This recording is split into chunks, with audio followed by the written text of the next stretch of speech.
All right, so thank you. I'm Courtney Mercer with Downtown New Jersey. Today we have Marta Person Villa from Jones Lang LaSalle, who's going to talk about what's next for the retail real estate market in the COVID-19 reality. Real quick, I just want to introduce everybody to Downtown New Jersey. We are a nonprofit education and advocacy organization supporting New Jersey's downtowns. We provide a lot of educational opportunities through written newsletters, as well as webinars and Zoom exchanges like this and our annual conference. We also do policy advocacy. We both inform our members of policies that are coming up. We'll do real-time policy advisories, and we'll also provide legislative testimony. And finally, we like to recognize our members through quarterly member spotlights, annual awards, and social media shares of the good stuff you're doing. We've started this forum series early when the shutdown started, and we've done 3 prior forums. There are either recordings and or summaries of all those past forums up on our website at this address. And then our next forum next week is Downtown Budgeting Now with Donna Ann Harris from Heritage Consulting. And, you know, we're looking to do these every week. So if you have any suggestions for future forums, please email me. With that said, and no further ado, I'm going to stop sharing my screen and Marta will share hers and kick off the presentation. Okay.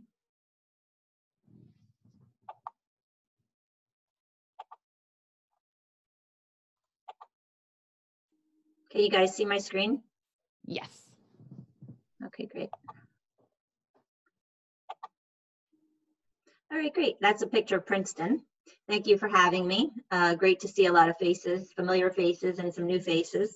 For those of you that don't remember me, back in the 90s, I was a downtown manager in Cranford, and then Red Bank, and then Newark, and had a consulting business setting up bids in New Jersey, in Bloomfield, and Maplewood, and other places. And my business over the years morphed into really focused on street retail with kind of a slant towards merchandising spaces and uses in downtown settings.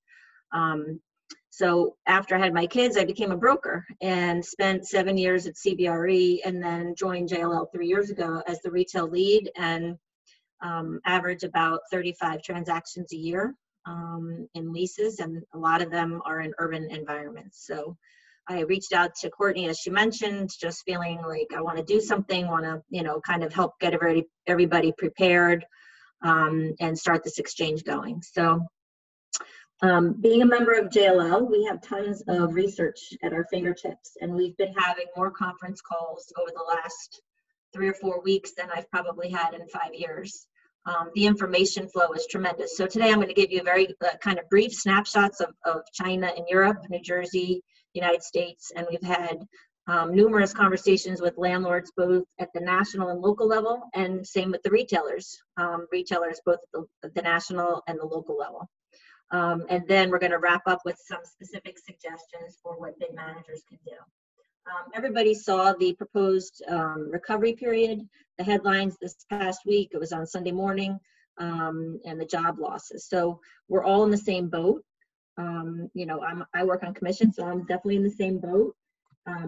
Through JLL, you know, we have offices globally, and so I think it's important to understand kind of what the track record and the trend in terms of timeline for recovery and getting shoppers back out on the streets in Asia has been like. So here's what we've learned from them so far. The landlords in China provided rent relief for 1 month only, which was the month of February, which was their lockdown month, which is government mandated, similar to what we have. By the middle of March, Apple had reopened 42 of its stores, and people slowly started to come back out on the streets. Consumer behavior, the general feeling and the feedback we've gotten from our Asia offices, that it's fairly cautious. Within 8 weeks from shutdown, all but the cinemas have reopened, and enforcement restrictions have been lifted. Sales are about 50% year over year, so you can see people's behavior. They're starting to shop again, but they're not shopping at traditional patterns. The locations outside of the city centers are coming back more quickly than the urban environments themselves. And I suppose that people are going to continue to be cautious about density and overcrowding. And so that's why that's happening here. And we're starting to see that even here now, like with, you know, some of our high street practices, that's, you know, like downtown LA or downtown Philadelphia, New York, you're starting to see probably the suburbs will come back faster. Social distancing is still being required in Asia, and food and beverage is at 50% capacity, 1 to 3 people per table, and income from takeout is still at 30%. Starbucks was down almost 80% in February. By the week of March 5th, they had increased about 13%. And then the last week of March, they increased another, 20% roughly. So they think within 2 quarters, they're going to be fully recovered. Europe is a bit different because there's so many states there that they all are providing, kind of their own mandates. I mean, today, Germany, as of Monday, Germany is going to allow stores to open that are, small shops, basically 8,600 square feet and less. The stores can reopen on Monday. And then on May 3rd, they're going to allow larger retailers and fitness users and food and beverage locations to open. So it's a delay of about 2 weeks. Austria, I use that example because they have 9 million people, which is pretty much the same as Northern New Jersey. They really are warning citizens to still abide by social distancing. They're allowing small shops to open as well, but smaller, 4,500 square feet. Large shops can reopen on May 1st with restaurants and other services being phased after that. Schools continue to be closed. Let's see. Oh, they still are cautioning against international travel until a vaccination is ready. So, what we've heard here in terms of our national calls, they're basically saying that after there's a 2-week known decline, then we'll start to do the reentry program. This week, the other thing that I put on the left is that Denmark allowed their children to go back to school. So in the retail world, there's been some very notable kind of results from this. And I'm going to run through kind of a lot of information. And I'm not that great at PowerPoint. Otherwise, I would have them slide in one at a time, but this is what we got. Essentials have prevailed, right? So those are all the Walmarts, the Targets, the grocery stores, the liquor stores. They've done sales exceeding their holiday revenue. So they're up. Grocers are hiring, as you can imagine, as is Amazon, Kroger, Walmart. Amazon's already hired 175,000 people, and they're looking to hire 100,000 more. TJ Maxx and Marshalls, if for those of you soccer moms like me like to shop there at the discount stores, they're obviously closed and they have no online presence. However, they continue to pay their vendors, unlike Gap, who didn't pay for their summer merchandise or fall merchandise. They're holding off until they can see when we're going to be reopened. But they've all furloughed quite a number of workers. In Macy's case, they laid off 90,000 people. In the case of TJ Maxx, it's 286,000 people. I think spending, as they say, is going to be somewhere between 18 months and 30 months on the return. And at this point, there's 16 million American citizens that have filed for unemployment, and numbers, people are projecting wild numbers like up to 40, 50 million, which is crazy. So our number right now, 750,000 unemployment claims since last month. This chart, I don't know if you can see this. This shows you, what stores performed. So you can see their increase. Kroger, which we don't have around here, but it's a grocery chain, national grocery chain. So you can see they're up 30%. Even the dollar stores have registered. Now, Dollar Tree and Family Dollar are one company. Coincidentally, they list them separately.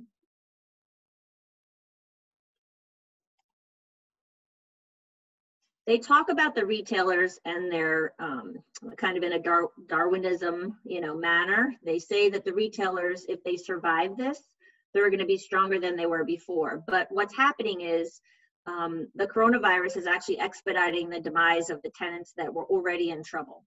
So while they're not going to file immediately, They do expect a lot of bankruptcy filings toward the later part of the year and into the first and second quarter of next year after the dust settles. We're trying to anticipate what the vacancy rate might look like, and there's some conjecture about that. As of first quarter, overall New Jersey vacancy was at less than 5%. It was at 4.4%. And you can break it down by category: shopping center, power center, mall. Malls were only 2.2%. So they vary slightly, but a less than 5 vacancy rate is really good, right? It's very strong. In 2008, the recession saw an 8% increase in vacancy, so that would bring it to 13%. This morning, I checked CoStar, and they're anticipating about a 32% vacancy after this is over. So it's a wild range. I don't think anybody has a true crystal ball, but they're likening it to what I would say after a natural disaster.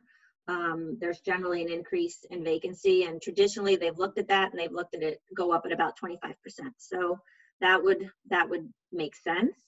Our national research department basically said that properties that are going to come back first are not enclosed malls. They're going to lag behind. We're going to see open air centers, power centers, strip centers, and street retail come back first. Anything that's proximate to grocery or other essential anchor stores are going to come back first, right? They're going to benefit from the foot traffic that are going to get their essentials.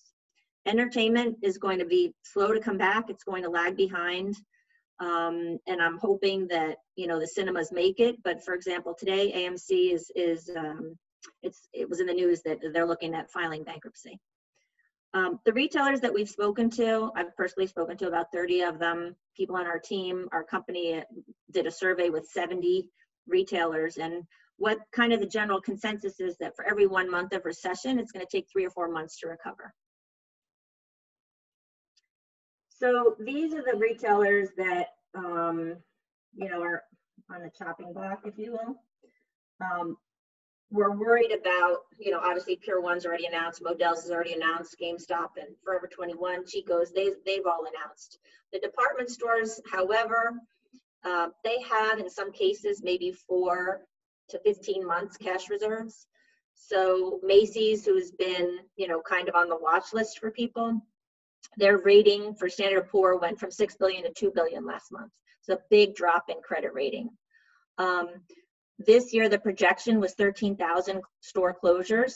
And those of you that follow retail, you already knew Pier 1 and Payless Shoes. A lot of those were, part of that 13,000.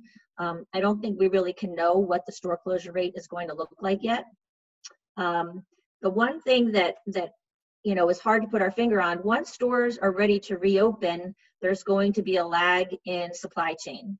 So when the department stores reopen or when the discount stores reopen to the public, they're going to have last season's merchandise, and we're effectively skipping a season here. So we'll be ready to purchase summer merch, and they'll just have their spring and their resort wear in.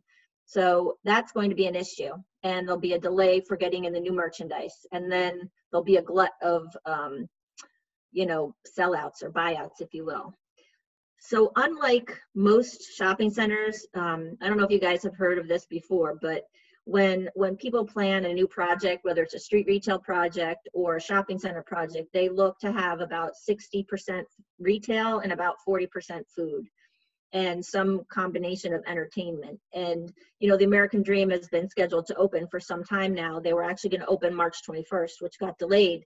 And they've doubled down on entertainment. So their mix was 55% entertainment with the water park, the ski hill, and 45% retail. Now they're even going heavier into entertainment. What they announced this week was that they're going to go for 70% entertainment and 30% retail because they feel that they don't want to be saddled with struggling retailers. So that's going to be interesting. If any of you have not been to that property yet, I encourage you to go. It's fantastic. Hey, Marta, a quick question came up. Why is Walgreens listed in the troubled retailers if they provide essentials? So Walgreens has a massive disposition. So in that case, they're listed because they acquired Rite Aid, remember? So they have actually too many units. So there's right now in New Jersey, there's about 25 that are being disposed of that were in some cases former Rite Aids. They're just saddled with a lot of extra real estate that they don't necessarily need. They're not in trouble financially though, but they are disposing of units.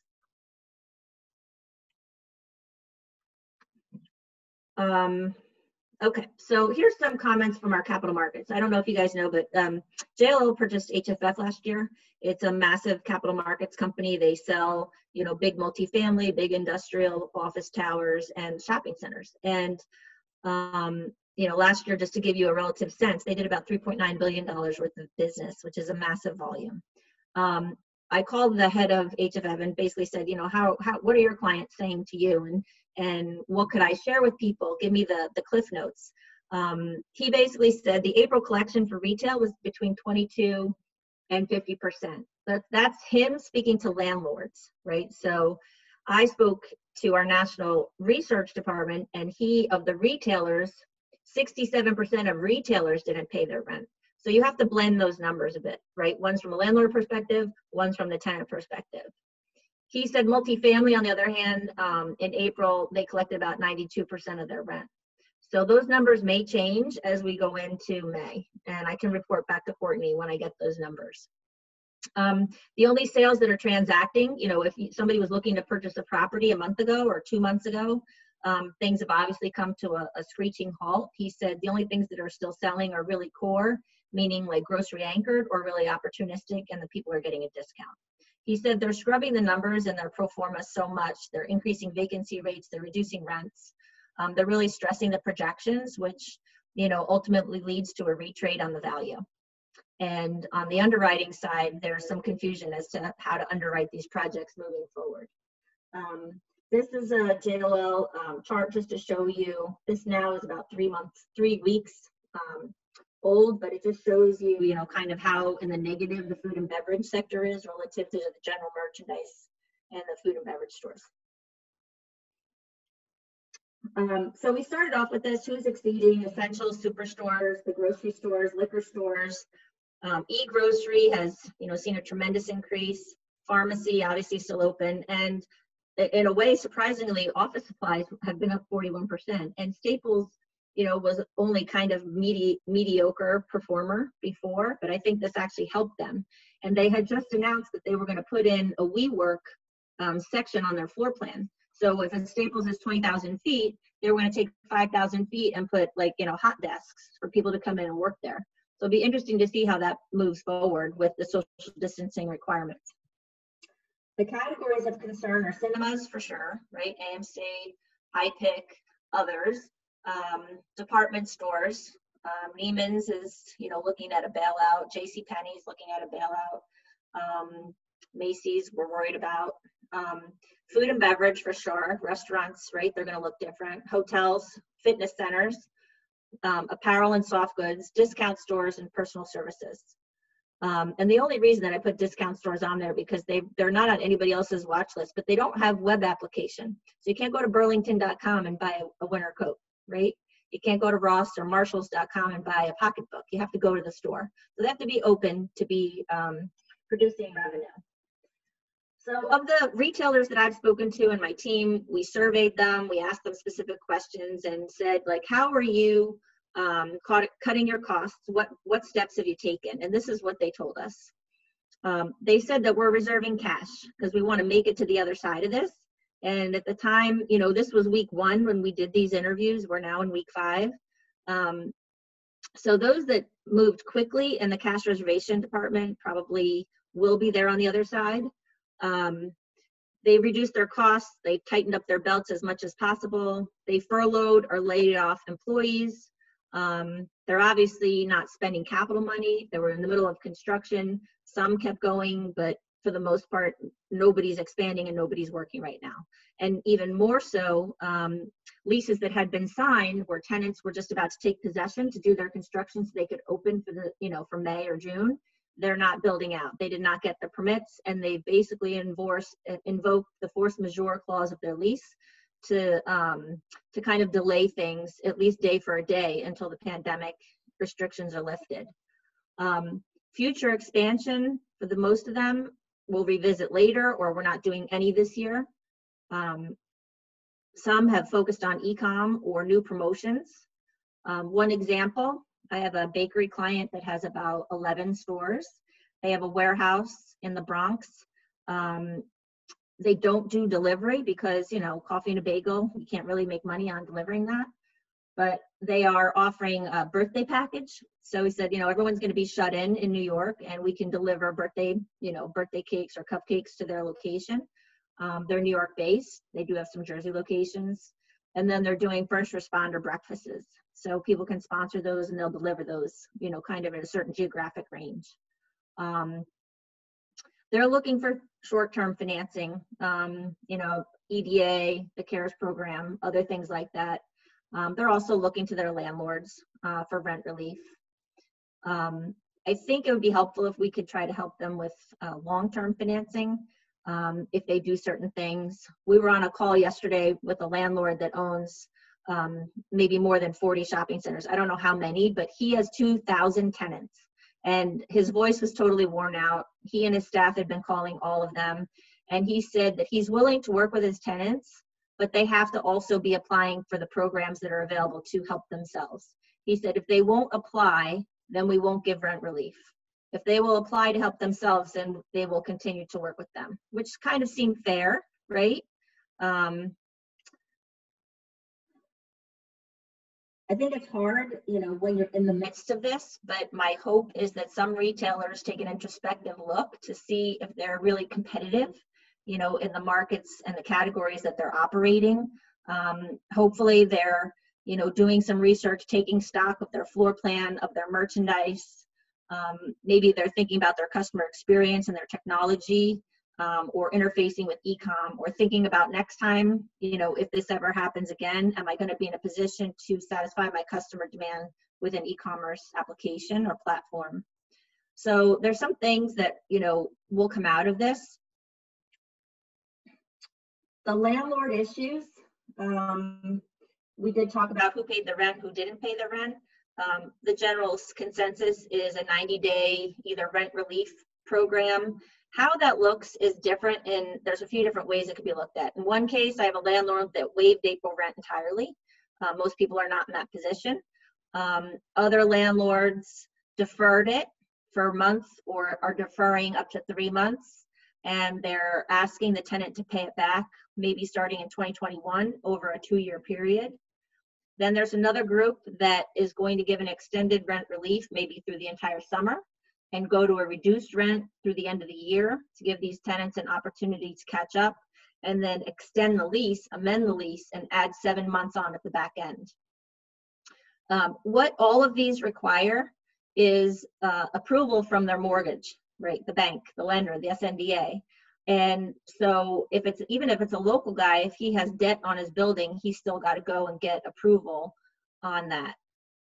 So it requires amending leases, and you know, these things do take a little bit of time. What opportunities may result from this? One came out of our call this week, which was very interesting.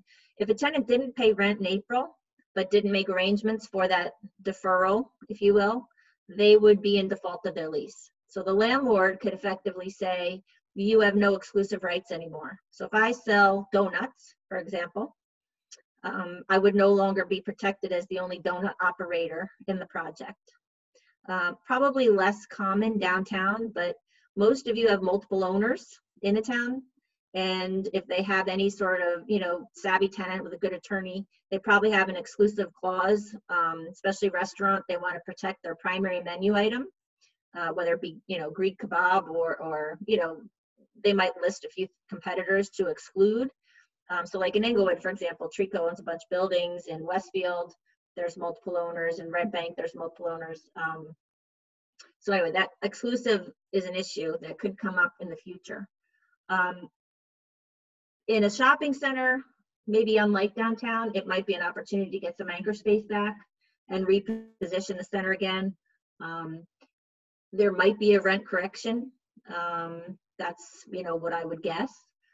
So rents in downtowns, like, you know, Red Bank rent, maybe $50 a foot, might not be anymore, might have a rent correction.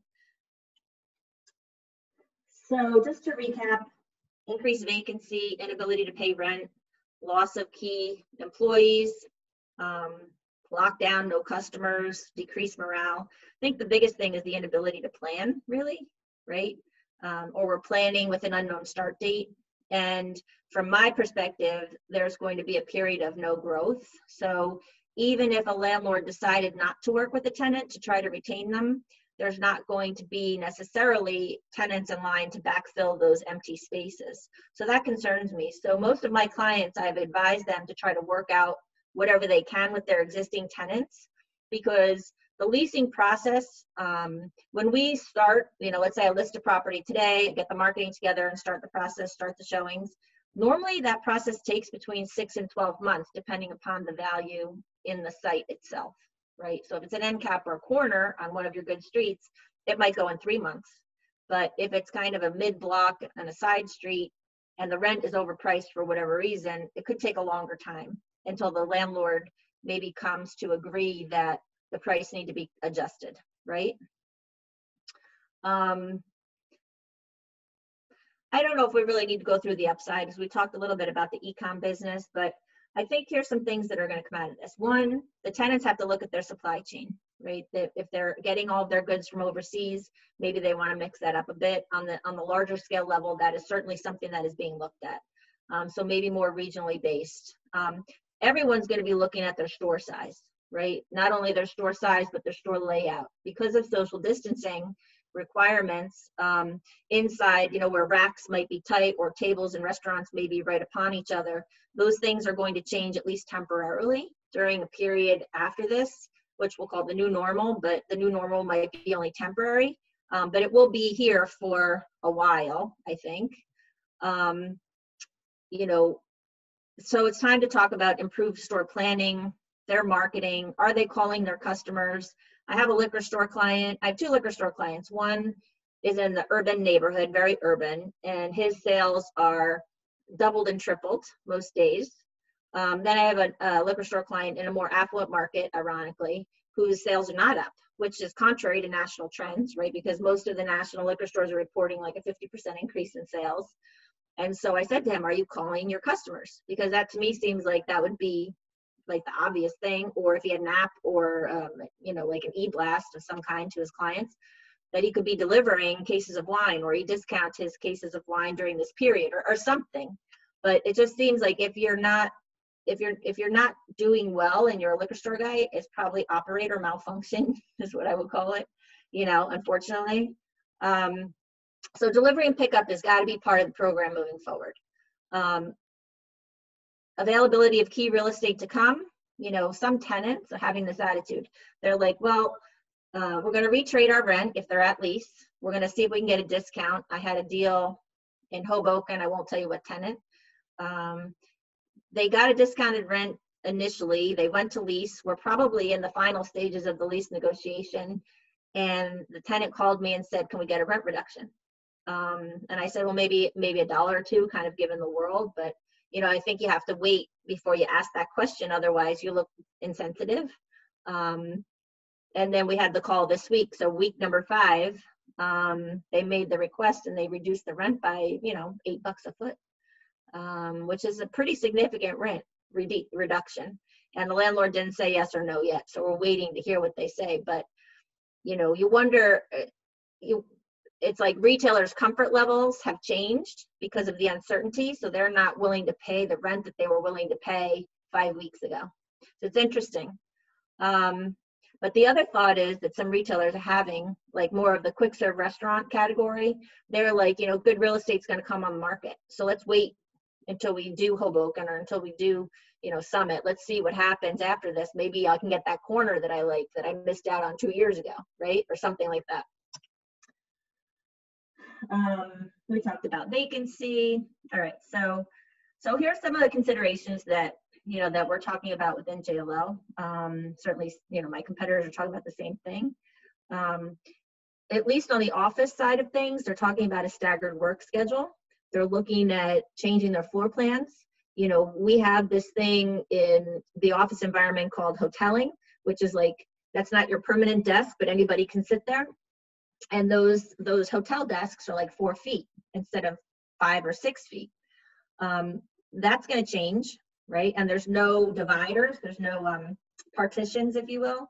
So now in the office world, they've sent out pictures this week of, I don't know if they call it disinfected partition things, but partitions that you can put up in the cubicles, kind of separating people for their own protection. Office buildings are looking at, kind of COVID level cleaning, if you will. So cleaning companies are responding to this requirement, and we're going to talk about that in a little bit. But other than the work, so that's the workplace. The school adjustments, my kids have not been told they're not going back yet, but every week gets pushed another week later. So we'll see what happens with that. I'm sure you guys are dealing with the same thing. Travel regulations, there's been no news of what's going to happen. United States still has domestic travel happening. Europe pretty much shut down flights, but America's still flying. And that's interesting, right? We all have to stay home, but we could fly. It doesn't make any sense to me, unless they're flying supplies. Social distancing will continue to be the norm, at least initially. So we have to think about within our stores and our restaurants how we accommodate that flow for people and provide safety options for them, and what that means to the local operator in terms of cleanliness, and indicating to the public that they've taken those precautions on their behalf to bring that comfort level so that they can go in the stores. So there'll be capacity changes, right? Fitness will be different, daycare will be different, gyms and stores and restaurants will all be different. I think we talked about delivery and supply chain. I don't really need to go over that. But store size is an issue, because restaurants, if in the long run we maintain a capacity that's decreased, right? Like initially we're going to go in with a 50% capacity, most likely like Asia's doing, which is why I brought up Asia in the beginning. If we have to reduce capacity, that means their pro forma is different. That means that they can't do the same number of covers or meals in a Friday night or a Saturday night. So when they did 300 meals on a Saturday night, that'll be automatically cut to 150. What does that mean on the rent side of the equation? If they're not doing $1 million in rent, they can't pay in sales, they can't do $35 in rent. So these are kind of things that are unknown, but I definitely expect capacity changes, at least initially, to be significantly reduced. This is just an illustrative slide basically showing, kind of our life before, our life during, and who knows what it's going to be after. Restaurants at the top, this is kind of, my kids are like, I just want to go to Chipotle. Those that are succeeding during this time period have the drive-through. And Starbucks in a lot of cases is leaving their street corner or adding a drive-through even in the same town. So like, in Ridgewood, right? It's a street store and a drive-through store, something like that. But delivery has definitely been the name of the game for people that can do it right now. And I don't know if the top center slide will continue to look like that. People may be buying plexiglass partitions on wheels to slide in between tables. Fitness looked like this, right? Spin class, 45 people in a cycle bar. Not so sure we're going to want to be so close to our neighbor moving forward. So the thought that, that begs the question, is Peloton going to increase their ridership? Are we going to take to individual sports? Are we going to fit out our basements?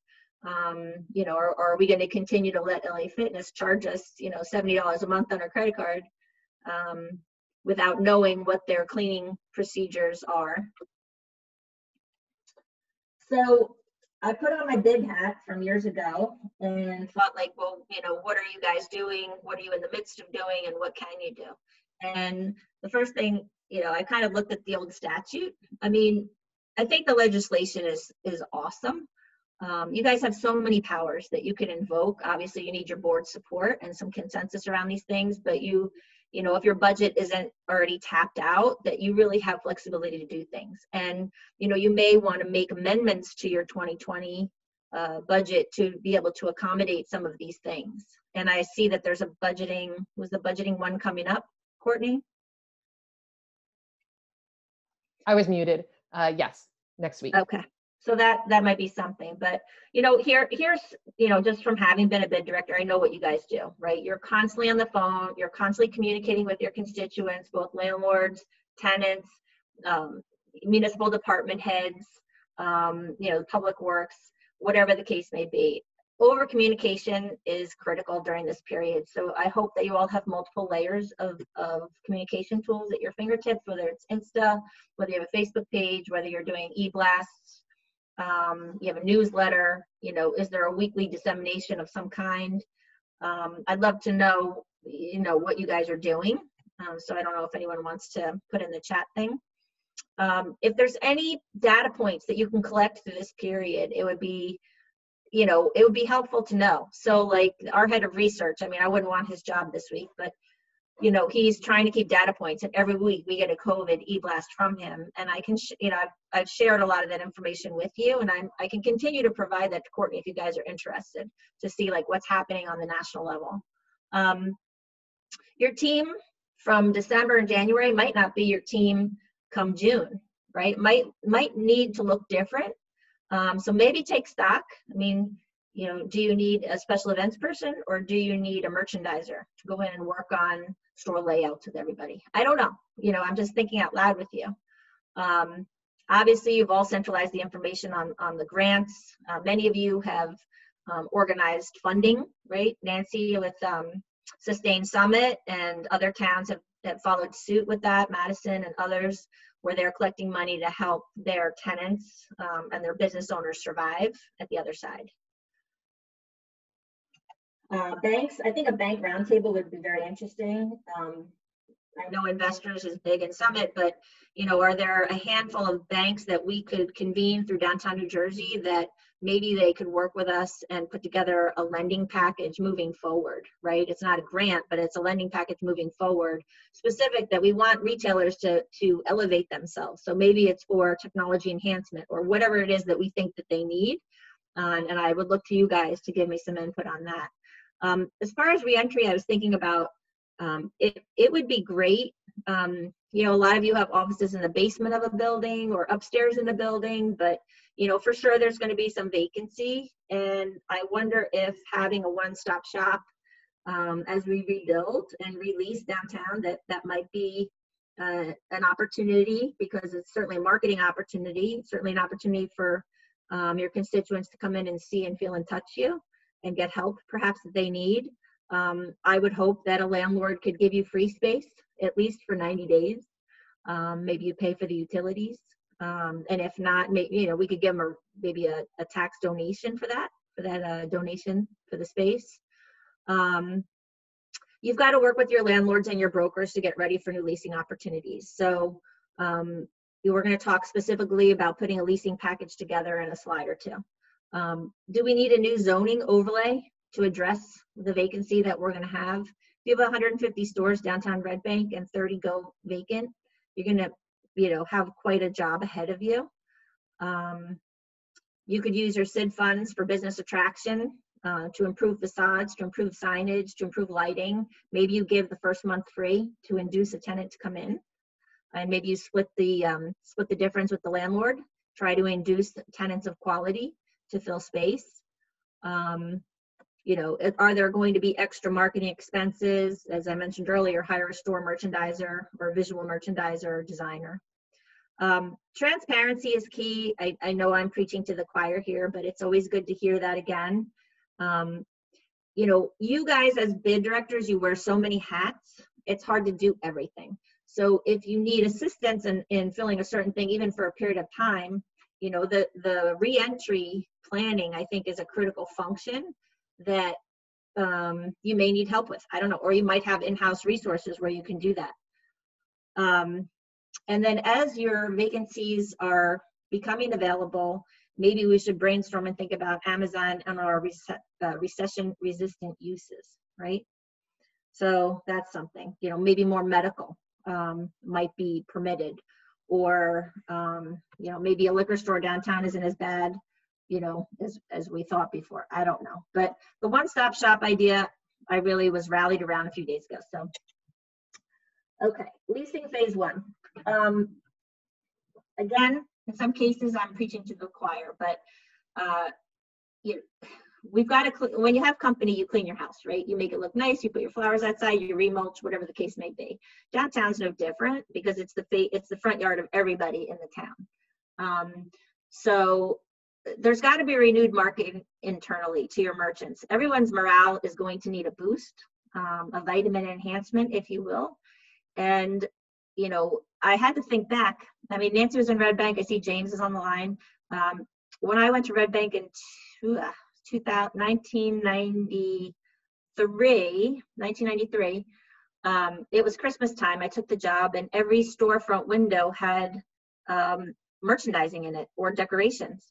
So I didn't know that there were vacancies in the town. It looked full to me. When I showed up to work on January 5th, everything was put away. And it looked to me like a tornado had come through. And the town had literally 70 vacancies. And I was like, whoa, you know, at Cranford, we put bricks and light poles in and built a park with a clock. So we had to learn how to lease.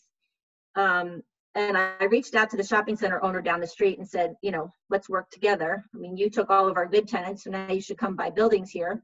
And he brought me to ICSC. So there you go. So, you know, one thing got the other. But we did a tremendous amount. I know all of you do this, but it's so important. It's so important for you to have internal events just for the retailers, feed them breakfast, you know, buy them lunch, have a happy hour. I don't know what it is that you think is right for your community. Only you will know. But you've got to boost morale because, you know, they can't blame parking anymore. I mean, this is really going to change the tune.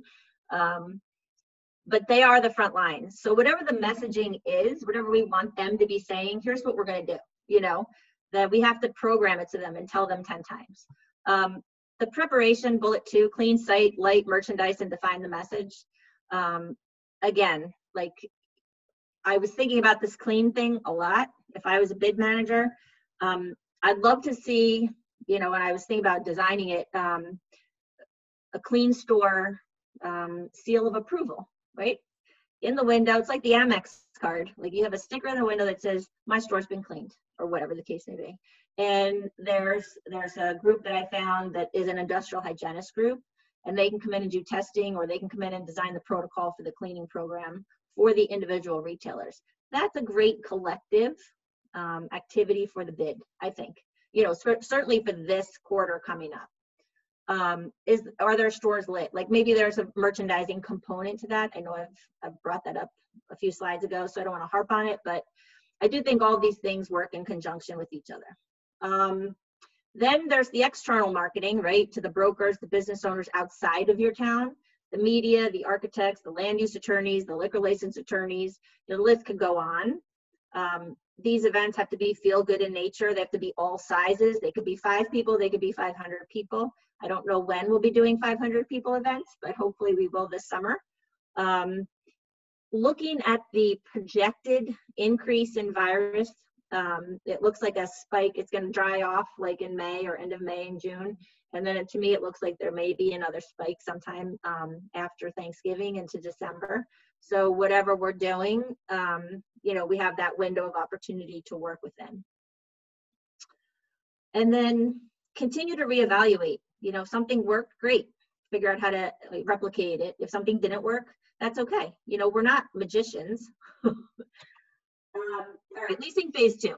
This is where the information comes into play. I assume you all are keeping a list of your vacant storefronts. Maybe you had a pre-COVID, I call it an opportunity list or a vacancy list of everything that was available in your downtown. You may want to take that to another level by looking at lease expirations. Is anybody's lease coming due? Somebody that you don't want to lose? Is there a way to work with the landlord early to blend their rent, maybe discount it a little bit to try to get them to extend their lease, you know, for another 5 years or something? If somebody is leaving and it leaves an obvious hole in your downtown, we need to look at what the likely best use might be for that space. Is it an opportunity to reposition, you know, kind of an entryway? Or if you guys know Madison, where the bookstore was for years, right? Every town has one of those spaces. We need to create a leasing information package. And the next slide, I'm going to go through the elements of that, so we don't need to harp on that. But your demographic data, any sales numbers that you can acquire from your operators would be helpful. What does Starbucks do in weekly sales? What does Chipotle do? What does committed pig do? You know, what does inspiration roll do? I mean, you know, these things would be helpful, and they are talking points in my world, in the leasing world, that gives credibility faster than any other thing when you're having a conversation with a tenant. ICSC canceled the big convention this year, which was going to be in May. We call that Recon. So I'm looking ahead now to September and December, probably with December being the bigger of the two events. That's traditionally been at the Javits Center, and it's also been like the first week of December. I'm wondering if they're going to change the date. So far, it has not been changed. Nancy, if you're going to say something, you got to unmute.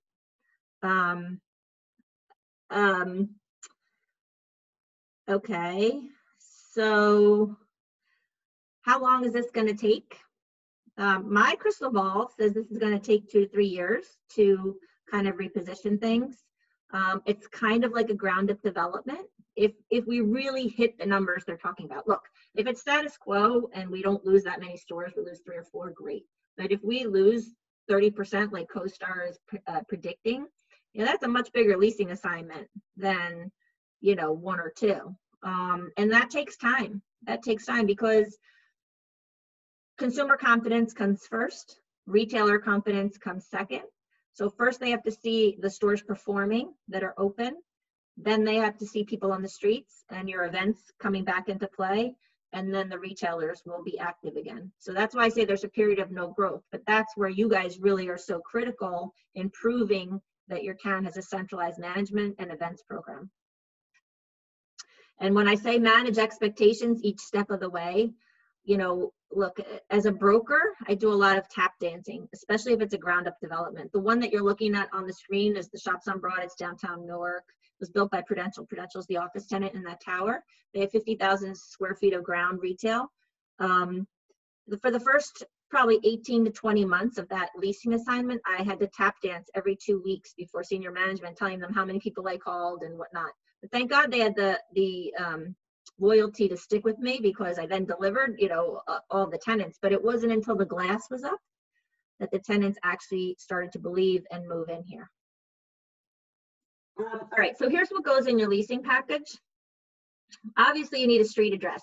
Why does that sound so obvious and stupid? I cannot tell you how many flyers I get a week with no address on it. It makes me crazy. And if you're dealing with retailers, they want to know the exact street address, because if you say the corner of Maple and Ridgedale, that doesn't mean anything to them. They want to know the specific site. You could get more granular and provide longitude and latitude. Some tenants require that, but let's just stick with the address. I generally put in an overview on the property, the size, the location, the attributes of the site.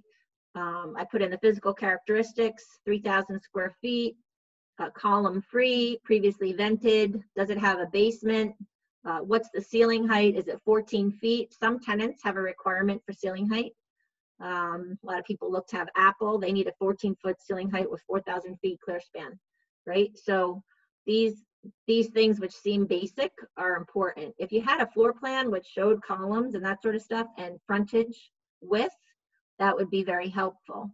In a lot of our downtowns, we have buildings that are super deep, you know, over 100 feet, sometimes 120 feet. Very difficult to lease a bowling alley. Most national tenants have a minimum requirement of 20 feet of storefront width. You know, in the built environment, we don't have the flexibility maybe that you might have in a shopping center environment. So, you know, explaining to the landlords that, you know, there may be some mothballed space in the back of the store to compete with a contemporary leasing program, that's, you know, that might be a reality. Demographics I'm going to show you. Market aerial and the site aerial are very important, even in a downtown, because you can list all of the stores or all of the restaurants, you know, that are in the market. And then there's a lease plan with, if the building has more than one store, you may show the 3 or 4 or 5 stores that is in that building, and you'll identify with logos or tenant names on the plan, and then put the space on the space that's empty or being marketed, so that they can clearly see who's on my left, who's on my right, and how big is the spot, and what is the storefront width, so that they can quickly look at it. We basically have less than a minute to sell ourselves. With these tenants, it's more like 30 seconds. We have to look. If it's too difficult for them to find, they get frustrated and they're inundated with information. So the quicker you can get them what they need, the better off. I will say this, depending upon my audience, I change my package. So I might have a generic flyer that I would blast to the brokerage community or the tenant community, but if I'm going for childcare, I'm going to specifically make a childcare package, check the zoning, check the competition, check the site characteristics, can they fit a playground, how many parking spaces, whatever. If it's a restaurant, I'm going to specifically create a package for the restaurant, which talks about delivery, garbage, how many amps, right? How much electric they need. If it's a quick serve restaurant, they need 400 amps. If it's a full serve sit down restaurant, they need 800 to 1,000 amps. If it's a gym, they need 1,200 amps. I mean, so it depends. So I will customize my packages when I'm doing leasing. I mean, as a bid director, I think that might be a lot to ask, but it is something you should be familiar with. Hey, Marta, before you jump, Nancy was asking any tips on getting some of the information from the less sophisticated or secretive landlords? Can you repeat that? I can't hear you. Sure. Any tips on getting some of this information from the less sophisticated or secretive landlords? I don't know. I mean, take them to lunch, ask them to take you in there, do the measurements yourself. I don't know, maybe an intern this summer could go in and measure everything. You always use the tax map and, you know, try to deduct it as best you can. Or you could maybe fill out a survey for them, telling them the information that you need, you know, like a site inspection survey. That'd probably be helpful.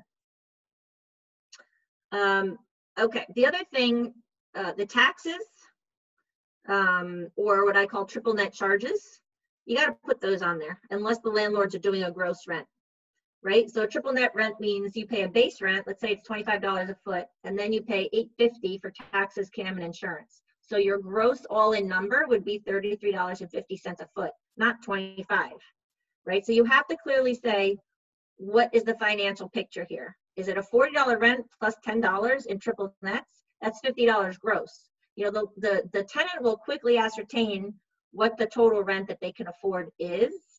And if seat capacity is being reduced, that formula is going to change. So for a restaurant, for example, like let's say a quick serve restaurant, like a Jersey Mike's, okay?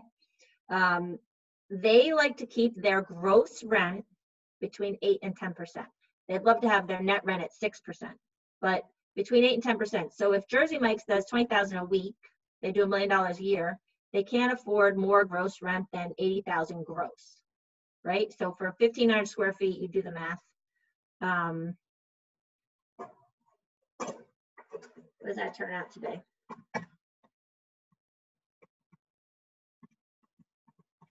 So it's like $53 gross. So, I mean, I don't know a Jersey Mike's that's paying $42, but, you know, they're going to try to keep their rent. The fast casuals like to keep their monthly rent somewhere between $6,000 and $7,000 a month plus their taxes. That's kind of the maximum for a fast casual restaurant, okay? Like a Simple Greek or something like that. Co-tenants and demand generators. So co-tenants are who are my neighbors, who is a recognizable brand that's in the downtown that I can say, oh, I like to be by them. So if you're Boxwood Coffee, do you like to be by Chipotle? Do you like to be by Starbucks?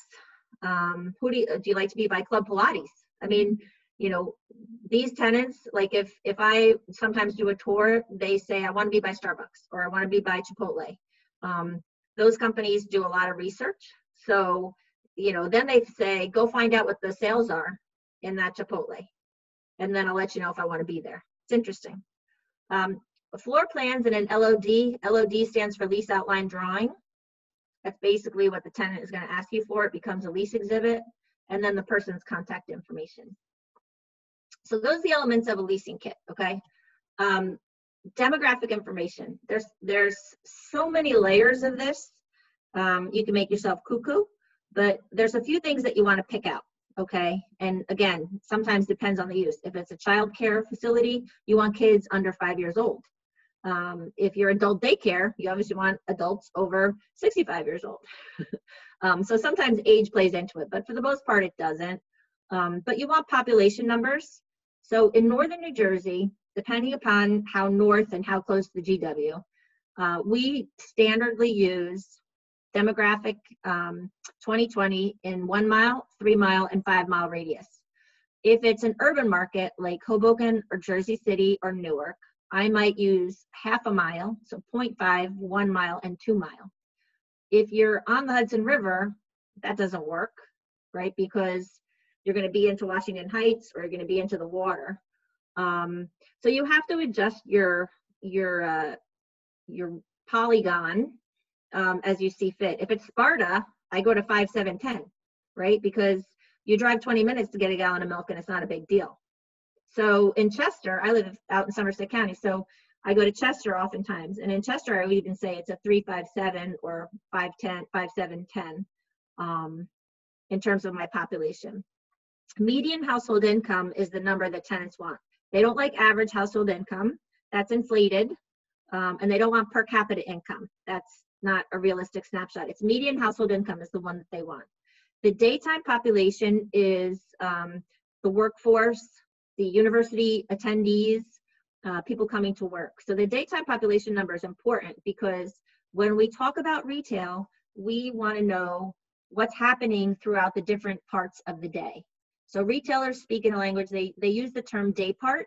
So if I am a coffee shop, I'll have a morning day part, a morning break day part, I'll have lunch, afternoon coffee, evening, and dessert. So I'll have 6 day parts if they're a coffee shop, right?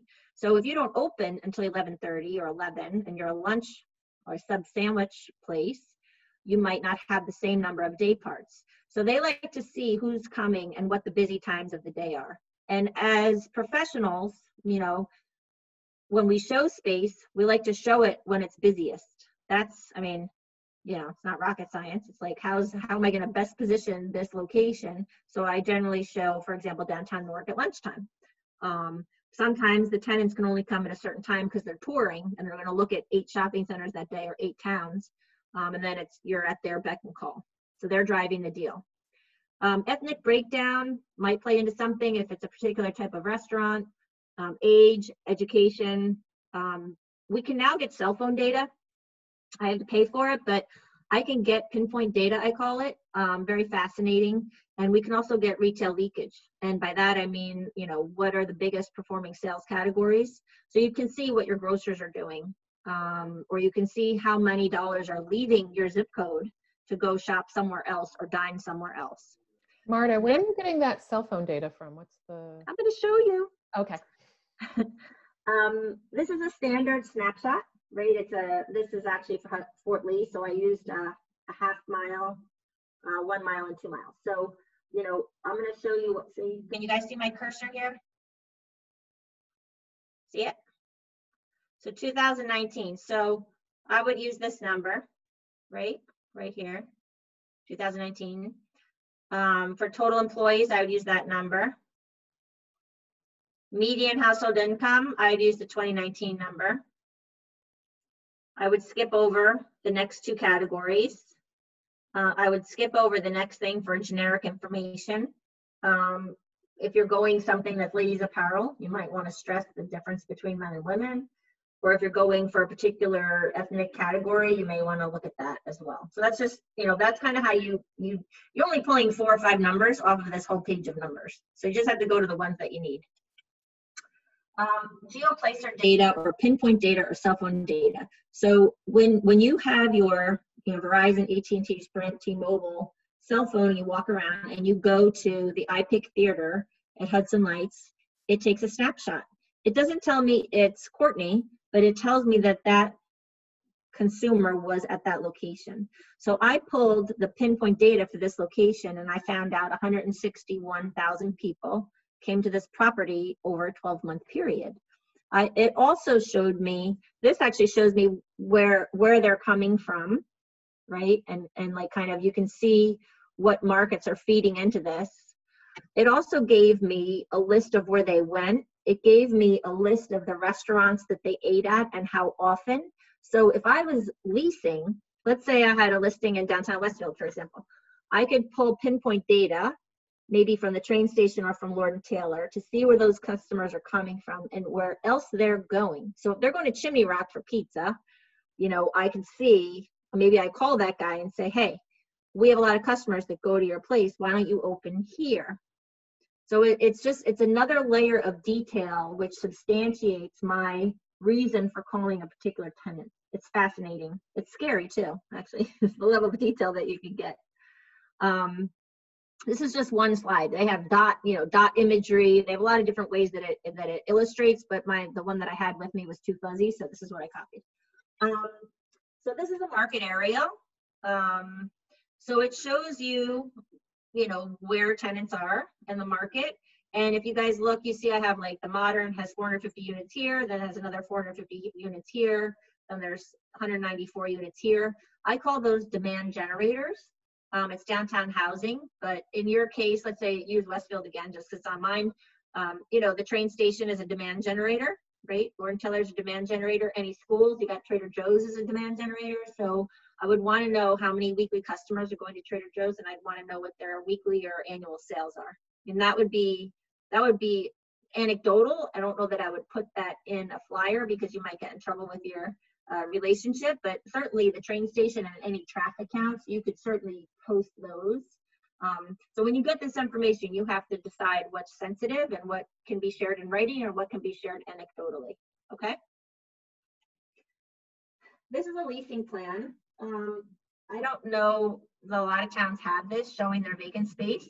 Typically, this is a single owner product. Malls use it, shopping centers use it. This is a street retail project in Fort Lee.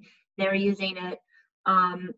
It's helpful to have, certainly if you guys have GIS mapping or if you have something like that, that would be great. Or even if you just use like this aerial and let's say, we just map all of your vacancies for you, just number them. And then it goes into a brochure. So number one is, whatever, 109 East Broad. Number two is Cake Boss, and you go from there. Where do you send this information? Like now that you've got it, what do you do with it? I always have printed flyers. I'm old fashioned. I believe people like flyers. Everybody wants us to move to paperless. So we bring, our iPads to convention. We bring our iPads on showings, but depending upon the sophistication level of the person with which I'm dealing, I will adjust my plan. So I might need something in print or might need something emailed. Everything goes up on CoStar, LoopNet, Crexi, and then there's social media, right? So Instagram, LinkedIn, Facebook, and then eBlast. So, over the years, I've accumulated a broker blast list of about 600 names. I cull it every year. At the beginning of this lockdown, I just cleaned it up. But then we have lists of tenants, of restaurants. I include lawyers that are active in retail leases, and I include engineers and architects. Depends. But you'll know what the audience is for whatever it is that you're marketing. And then I guess the last thing I would say is every time you win something, take credit for it, like tell about it, post it. Celebrate it. And if it's not your win, it's one of your tenants' wins or one of your landlord's wins, that's great too. Like let's all, I think it's going to be a hard few months. So I would say let's all, kind of share in those victorious moments. And I'm open for questions. So it's Courtney. I'm going to ask the first question. What's the source of that cell phone data? Is it it's called GeoPlacer. It's okay. I buy it. Okay. I had to buy a license for it. Okay. Great. I think it was 1,200. Okay. If anyone else wants to ask questions, go ahead. Unmute yourself. And by the way, Marta, that wasn't too boring. No, I think it was wonderful, personally. Great information. And also, I think I'll share for that demographic data, that one that you were showing, it's set up in the corner, and I have access to it. That's Esri Business Analyst, basically, right? Right, Esri. Yeah. Yeah, look, if you want it for the town, that's not specific to a site, you can just shoot me an email. I'm happy to share. You know, we have some time available right now, so we could provide some demographics. Anyone else? Courtney, it's Bob. Bob Zuckerman from downtown Westfield and president of downtown New Jersey. This was a great presentation, Marta, really outstanding. So I want to thank you. Are we going to be able to get a copy of this presentation as a slideshow? I sent it to Courtney. Yep. So I mean, just check and see if it has the blue circle on it, like I said, because when I looked at it on my cell phone, it had that. Okay, I'll double check. I don't recall seeing a blue circle. So I will post this video. I will create a written summary, and I will post the PowerPoint. So there will be 3 ways to, access the information. I'm gonna have to listen to this again because there was so much information before I write the summary to get it all in there. Perfect. Thank you. Yeah, I think this is so important to share with our boards, just to give them the data and to manage the expectations of how long this is potentially going to take to kind of get back to where we're going, and, in terms of the events, we were so event heavy. How do we manage that going forward and reevaluating what services and programs we are providing? We were planning a big summer concert series that's now all up in the air.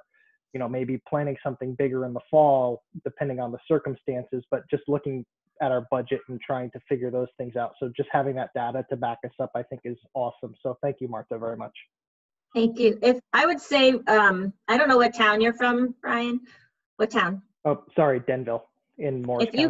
If you're having a board Zoom and you want me to be there, I mean, I'm happy. I have some time, like I said, right now, so I'm happy to, do this again. I could try to shorten it a little bit. It's too long. That would be wonderful. We actually have something coming up next week, so maybe we can connect offline and figure something out. So I'm a big fan of outdoor concerts. They really drive restaurant traffic. I was thinking about how you guys are going to do that. And do any of you have kids that play sports? Do you know that ladder that you run through? It's a rope ladder you lay down on the ground. Do you know what I'm talking about? Yeah. Okay. We need to make a big one for the lawn, or use tape or something, and basically create 6-foot boxes. I mean, like Nancy in Riverside Park in Red Bank, I don't know if you use traffic cones, if you'd have enough to set it up, but you basically have to set up a grid, an imaginary grid, or use tape or use rope. And I think you could create public events using some social distancing methods.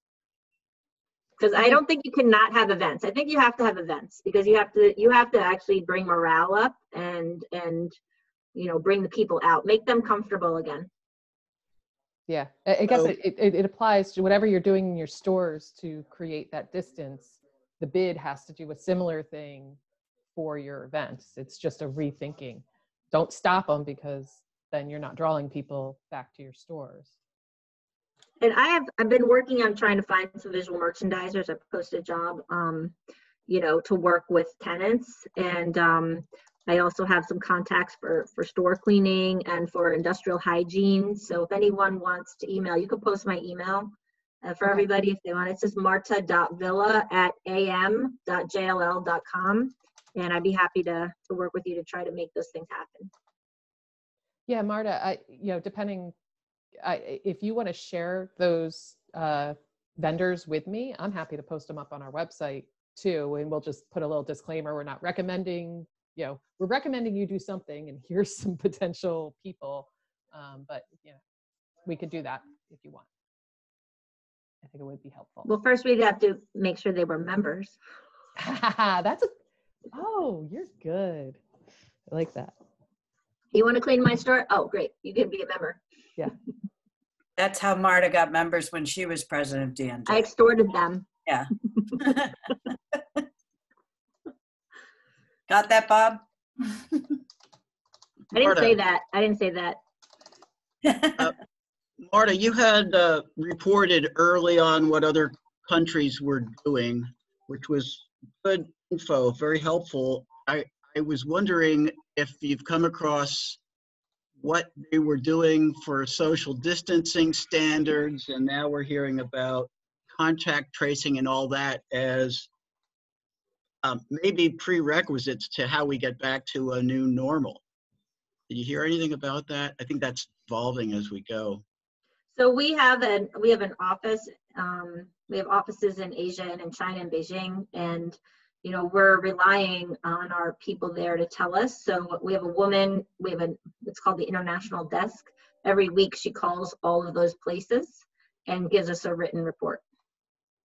And it's not glamorous, but it's in bullet form. So like yesterday I got the one about Germany.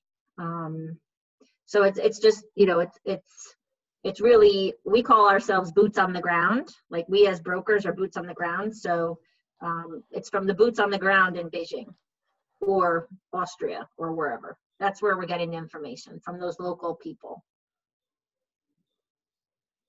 And I haven't heard anything about the tracing. And that's a scary thought. I think the rules for social distancing going forward as they develop will be good for us all to track and share and put out to retailers and the restaurants especially. That's a weird one because you go to New York and Manhattan, everybody's sitting on top of each other. Yeah. And that's obviously going to have to change. I think, thinking out loud with you guys, I've done a lot of thinking out loud this week, but we should be writing that legislation. We should be, and probably, ICSC is on top of it in a lot of ways, but from a town perspective, the town is the heart, right? So I think we maybe should be writing the legislation on how stores, the standardized reentry, and maybe I'll spend some time doing that, like what capacity should look like. Look, the worst they could say is no, but I haven't heard of anyone doing it yet. Everyone's, I think, afraid to do it. I'm a big believer in reentry.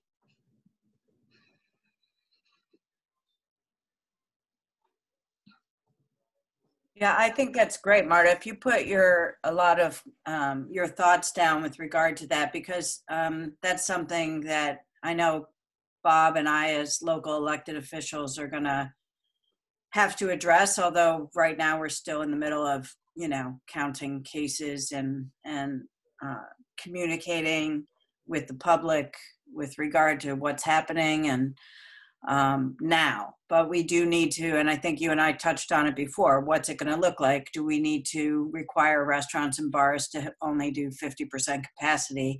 Is that going to help them because people will feel more comfortable, or is that going to hurt them by limiting their potential income? So any thoughts you have on that, if you could at least send to, I don't know if there are any other electeds on the call or not, but I know it would be helpful for me. Maybe I'll ask Ted Zangari to help me write it. Yeah, that'd be great. Okay. There are some early examples of that. The governor of California was talking on CNN about what it may look like. So there's, emerging are some new thoughts on what the new abnormal might look like. I was just going to jump in. So our next newsletter, we're going to shoot for mid to late May.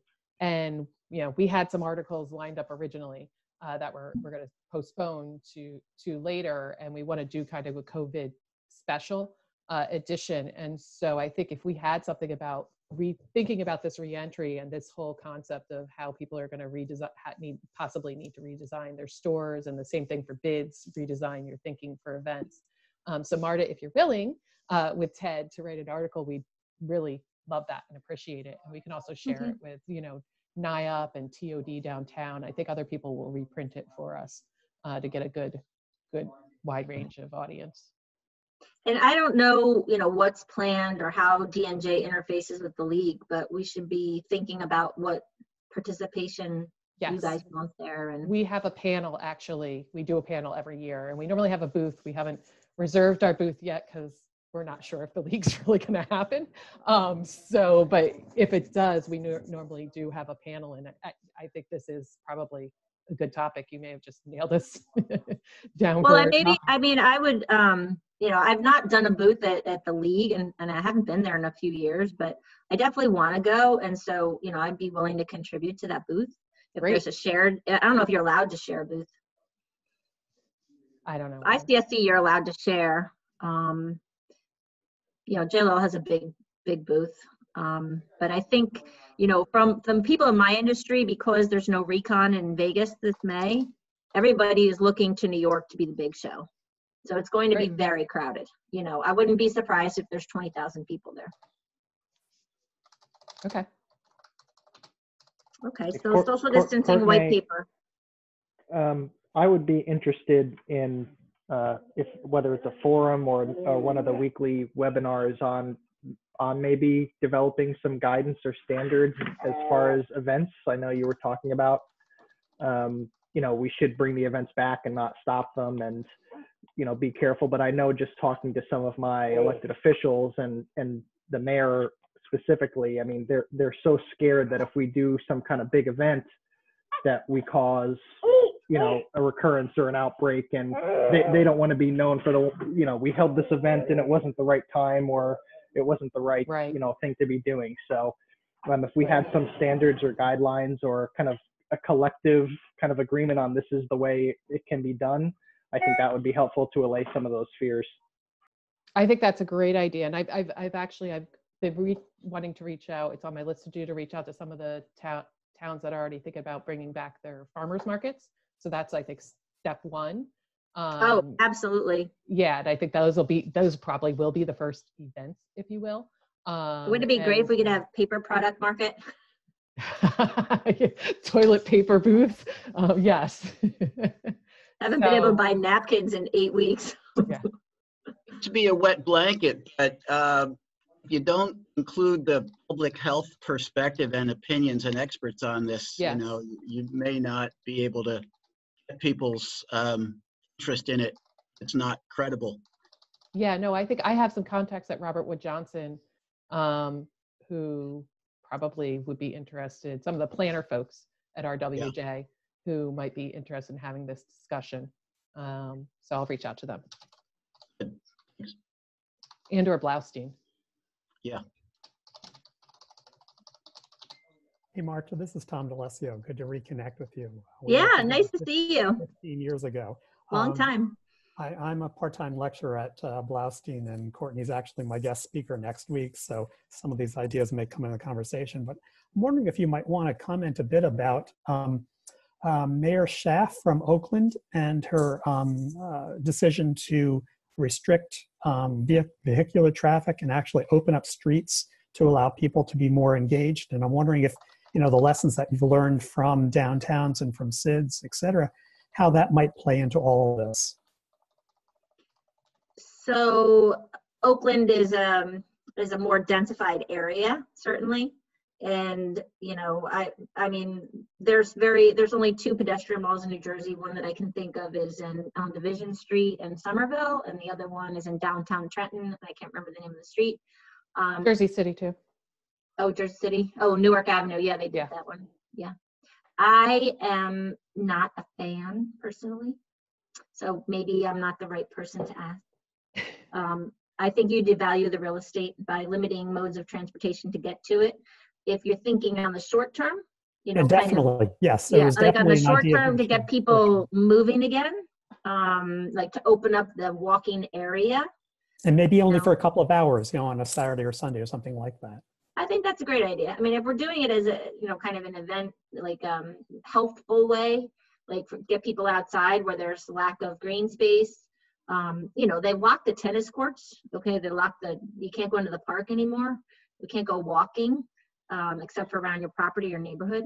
So I think in that regard, that would be great. We'll have to come up with a combined marketing plan to do it. And we can just replicate it throughout New Jersey. And Marta, you and I will have to have a talk sometime offline about the value of pedestrian malls. Are you a fan? The more urban areas. Oh yes. Well, I'm a planner, so. Yeah, don't forget all the ones that failed when you're talking about it. I'm honest. Boulder, Pearl Street, yeah, but that's Boulder and Pearl Street. Yeah. Well, But- yeah, I think it does depend on the street Yeah. and the Third Street density of the Promenade, location. huge success, Yeah. right? Big Right. rent, great retailers. Also 365 days of sunshine. Right. Yeah, exactly. But I'm a big believer in temporary pedestrian malls. Big believer. Right. Any other questions? You guys can email me if you want to talk offline. I'll give you my cell phone. You ready? 973. Oh, wait, this is being recorded. Wait, hold on. I'm going to stop recording. Okay. So first I'm going to say thank you. I'm going to stop recording and then you can do that. Just give me 1 second. Okay.